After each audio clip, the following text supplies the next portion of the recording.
The foundations are being built. His servants have begun to restructure this world.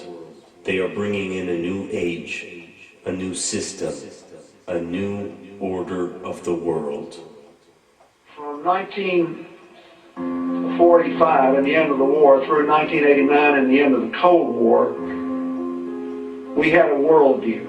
Republican and Democratic presidents alike, from Harry Truman to George Bush, stood for freedom and stood for certain propositions that would make America strong and healthy and grow the middle class and shrink poverty and stand against communism. And after 1989, President Bush said, and it's a phrase that I often use myself, that we needed a new world order. Now we can see a new world coming into view.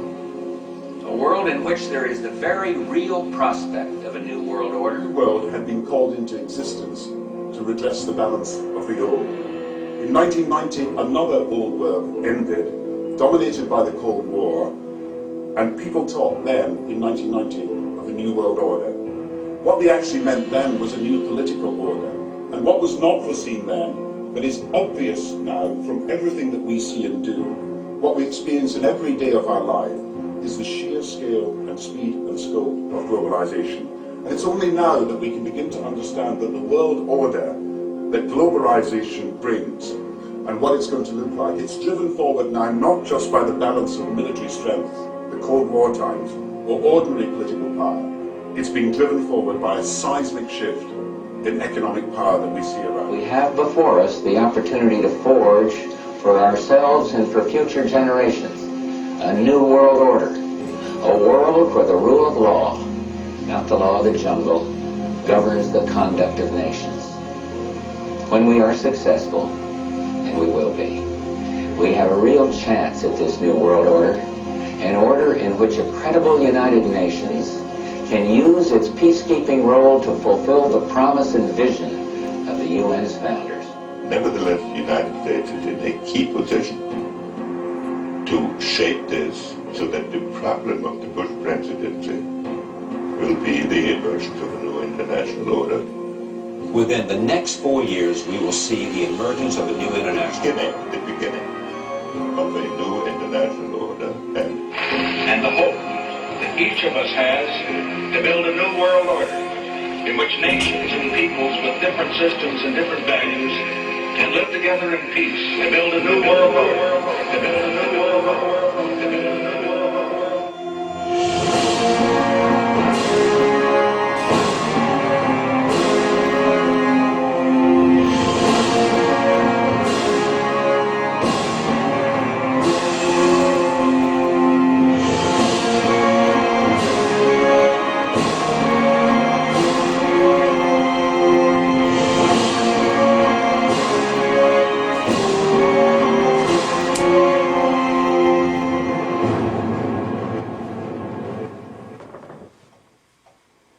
Modern Western civilization has an unwritten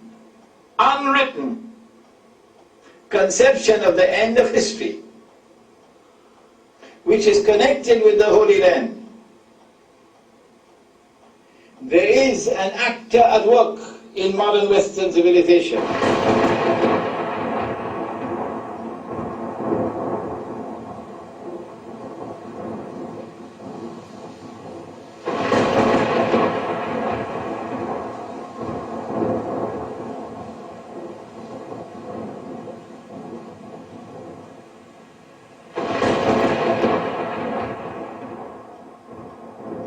And I stood upon the sand of the sea, and saw a beast rise up out of the sea, having 7 heads and 10 horns, and upon his horns 10 crowns, and upon his heads the name of blasphemy. And the beast which I saw was like unto a leopard, and his feet were as the feet of a bear, and his mouth as the mouth of a lion. And the dragon gave him his power and great authority. And he causeth all, both small and great, rich and poor, free and bond, to receive a mark in the right hand or in the foreheads, and that no man might buy or sell, save he had that mark, or the name of the beast, or the number of his name. Here is wisdom. Let him that hath understanding count the number of the beast, for it is the number of a man, and his number is 666.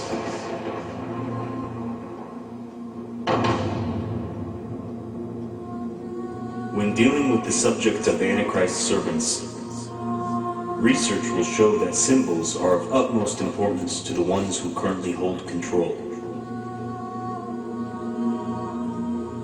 One of the most commonly used symbols in this world is the Royal Coat of Arms. The British College of Heraldry, using a system of guidelines over 500 years old, designed the Royal Coat of Arms. But what makes this symbol so fascinating? Firstly, the Royal Coat of Arms reveals Britain's Hebrew origin. When compared to the Bible, the harp symbolizes Hebrew King David. The biblical roaring lion and the unicorn holding up the shield symbolizes the nation of Israel. However, these are just minor details in a sinister plan. The Royal Coat of Arms as a whole contains all of the symbols referenced in the Book of Revelations, describing the Antichrist Dajjal himself. Do you notice the 10 lions with their 10 crowns in the shield? The feet of a bear, the body of a leopard, and the mouth of a lion. The dragon that gave him power and authority. Has the symbol of the Antichrist become so widespread that it is found in virtually every home on the planet?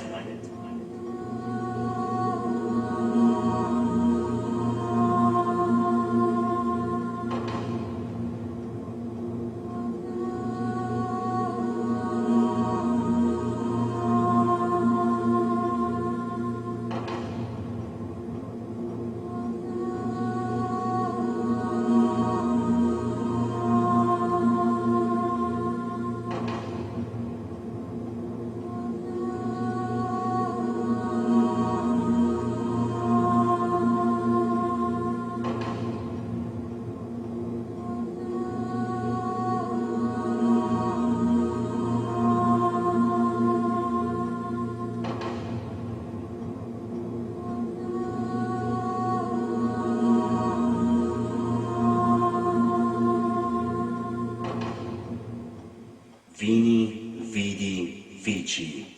I came, I saw, I conquered. What do we make of this? If that was the end of the story, that is already strange enough, but there's more to come.